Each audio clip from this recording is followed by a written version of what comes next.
আজকের মাঠ সমাচারে আজকে আসলাম একটি ধুন্দল অথবা অনেকেই মিষ্টি পোল্লা বলে, সেই মিষ্টি পোল্লার মাঠে আসলাম। চমৎকার একটি ক্ষেত, দেখেন প্রচুর ফুল আসছে গাছে।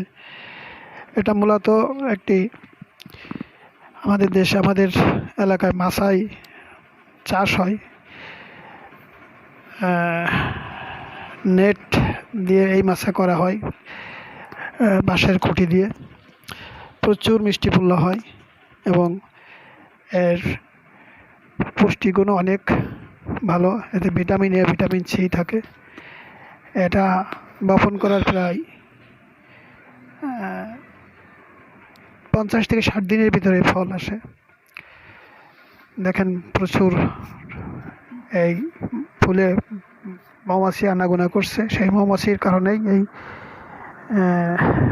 ফুলের থেকে পরাগায়ন হয়ে ফলের সৃষ্টি হয়।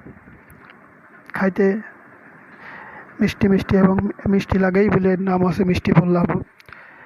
সুস্বাদু একটি তরকারি।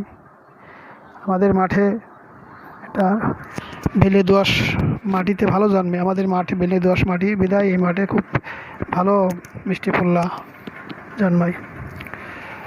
এটা আসলে আমরা দেখছি সাধারণত ফাল্গুন চৈত্র মাসে লাগাই এবং 50-60 দিনের মাথায় ফলন এসে যায়।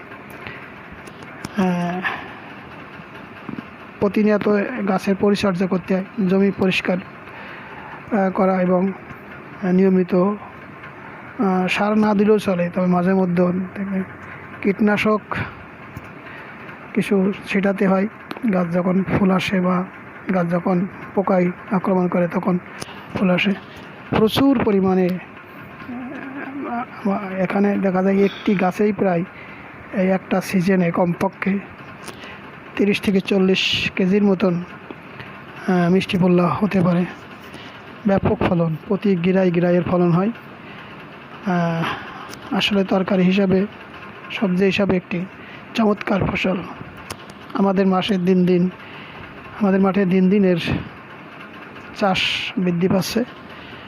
তো আসলে মিষ্টি পোল্লা সম্পর্কে আরও অনেক কিছু বলার ছিল। তো আবারও অন্য কোথাও দেখা হবে ইনশাল্লাহ।